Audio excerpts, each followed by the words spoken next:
بسم اللہ الرحمن الرحیم۔ السلام علیکم۔ ایک دفعہ کا ذکر ہے کہ دو دوست جن میں بہت پیار اور الفت تھی۔ پیار اس قدر تھا کہ دونوں کی کوئی بھی بات ایک دوسرے سے پوشیدہ نہ تھی۔ ایک دوست کی کیفیت اور پوزیشن یہ تھی کہ وہ اپنے ہاتھ کو آگ کے اندر ڈال دیتا تو آگ اس کے ہاتھ پر اثر نہ کرتی۔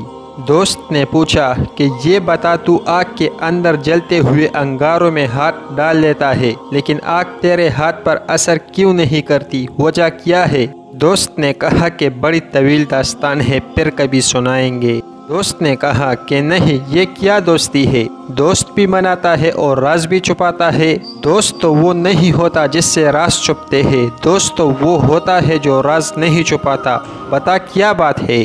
دوست کے اصرار پر اس نے کہا کہ دیکھ، تو جانتا ہے میں مالدار ہوں، میرا باپ بھی مالدار تھا۔ میں نے جب جوانی کی دہلیز پر قدم رکھا، اللہ تعالیٰ نے مجھے حسن بھی دیا، طاقت اور قوت بھی دی۔ تو پھر ہوا یوں کہ ایک رات میں گرمی کے موسم میں اپنے بالا خانے پر ٹہلنے کے لیے رات کو گیا تھا، تو میں نے کیا دیکھا کہ میرے سامنے والے گھر کے بالا خانے پر ایک خوبصورت لڑکی ٹہل رہی تھی۔ اس کا چہرہ چاند میں ایسا چمکتا نظر آیا کہ میں دل دے بیٹھا، مجھے اس سے پیار ہو گیا۔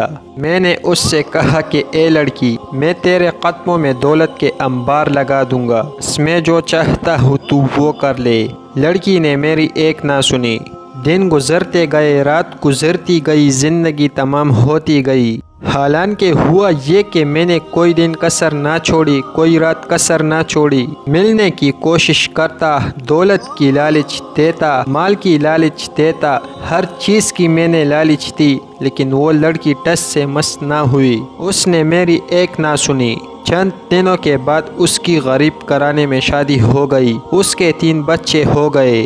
ایک وقت ایسا آیا کہ ہمارے علاقے میں کاٹ سالی چھا گئی۔ میرے والد نے مجھ سے کہا کہ بیٹے، اس وقت غریب بھوکے مر رہے ہیں، تو اناج اور کھانے پینے کی چیزیں غریبوں میں تقسیم کر۔ میں بیٹا ہوا تھا اور لوگوں کو کھانے پینے کی چیزیں تقسیم کر رہا تھا۔ ایسے میں نے دیکھا کہ جسے میں چاہتا تھا وہ لڑکی بھی قطار میں کھڑی تھی۔ میں نے اپنے نوکروں سے کہا کہ تم لوگوں کو نپٹا لو، میں ابھی آتا ہوں۔ میں نے اشارہ کر کے اس لڑکی کو اپنے پاس بلایا اور پوچھا کہ اے لڑکی، تو کیوں آئی ہے؟ اس نے کہا کہ اے نوجوان، میں 3 بچوں کی ماں ہوں، میں ان کی بھوک دیکھ نہیں سکتی، میرے بچے بلک رہے ہیں۔ تجھے معلوم ہے کہ ہر غریب اور مزدور امیروں کے دروازے پر بھیک مانگ رہا ہے، میرے بچوں کا تڑپنا مجھ سے دیکھا نہیں گیا، میں تیرے دروازے پر آ گئی ہوں، خدا را میری کچھ مدد کر دے۔ اس نوجوان نے کہا کہ میرے دل میں خیال آیا کہ آج یہ مجبور ہو کر آئی ہے، میں اس کی مجبوری کا بھرپور فائدہ اٹھاؤں گا۔ میں نے کہا کہ اے لڑکی، میں تیرے قدموں میں دولت کے انبار لگا دوں گا، میری ایک شرط ہے کہ تو میری اس خواہش کو پورا کر دے جو پہلے دن میں نے رکھی تھی، یعنی کہ اس نوجوان نے اس لڑکی کو زنا کی دعوت دی، ورنہ سن لے، سب کو سب ملے گا اور تجھے کچھ نہیں ملے گا۔ اس لڑکی نے کہا کہ اللہ سے معافی مانگ، لذت کے لیے گناہ مت کر، لذت چلی جائے گی اور گناہ باقی رہے گی۔ اس نوجوان نے کہا کہ زنا کر یا پھر پلٹ جا۔ وہ پلٹی اور جب وہ واپس مڑی تو بچوں نے کہا کہ ماں بھوک لگی ہے۔ اس نے تسلی دی، پھر بچوں کی تڑپ دیکھ نہ سکی اور پھر پلٹی، پھر آئی تو کہا کہ خدا کے لیے رحم کر۔ نوجوان نے کہا کہ میری خواہش پوری کر ورنہ تیری مدد نہیں ہوگی۔ جب پھر تیسری بار لوٹی تو بچوں نے کہا کہ ماں یا تو ہمارے لیے کھانے کا انتظام کر یا پھر ہمارا گلا گھونٹ دے۔ پھر اس نے سوچا کہ چلی جاتی ہوں، زنا کر لیتی ہوں، پھر خدا سے معافی مانگ لوں گی، بچوں کی جان تو بچ جائے گی۔ پھر وہ اس کے کمرے میں گئی اور کہا کہ خدا کے لیے رحم کر۔ نوجوان نے کہا کہ میں نے کہا کہ تو میری خواہش پوری کر دے، میں تیری خواہش پوری کر دوں گا۔ جب لڑکی کے منہ سے نکلنے لگا کہ میں تیار ہوں تو اس کے دل میں خوف خدا پیدا ہو جاتا ہے اور اس کے ذہن میں خیال آتا ہے کہ رسول اللہ صلی اللہ علیہ وآلہ وسلم نے فرمایا کہ جو اللہ کے ڈر سے گناہ چھوڑ دے، اللہ تعالیٰ اس کو ایسی جگہ سے روزی دیتا ہے جس کا اس کے وہم و گمان میں بھی نہیں ہوتا۔ اس نے کہا کہ اے نوجوان سن لے، اپنے ایک ایک بچے کو تڑپ تڑپ کر مرتا تو دیکھ لوں گی، لیکن کبھی اپنے اللہ کی نافرمانی نہیں کروں گی، اور اب کی بار میں واپس نہیں آؤں گی۔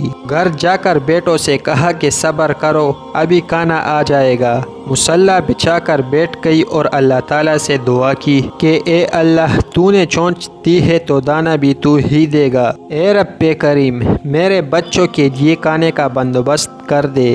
ابھی جملے مکمل نہیں ہوئے تھے کہ دروازے پر دستک ہوئی۔ وہ نوجوان دروازے پر کھڑا تھا، ساتھ اس کے نوکر بھی تھے۔ لڑکی نے گرج کر پوچھا کہ اب کیوں آیا ہے؟ اس نوجوان نے کہا کہ مجھے معاف کر دے، جب تو غریب ہو کر اللہ سے اتنا ڈرتی ہے تو مجھے مالدار ہو کر اللہ تعالیٰ سے کتنا ڈرنا چاہیے۔ اب میرا دل بدل چکا ہے، اب تو کیا، میں کسی عورت کو بری نظر سے نہیں دیکھوں گا۔ میری بہن لے اور میری طرف سے یہ تحفہ قبول کر لے، آج کے بعد میں تجھے بہن کہتا ہوں۔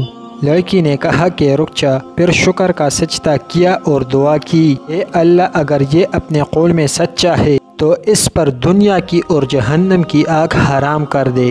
وہ نوجوان اپنے دوست سے کہتا ہے کہ اللہ سے ڈرنے والی اس لڑکی کی دعا کا اثر ہے کہ میں دنیا کی آگ میں ہاتھ ڈالتا ہوں تو آگ میرے ہاتھ پر اثر نہیں کرتی، امید ہے کہ جہنم کی آگ بھی مجھ پر اثر نہیں کرے گی۔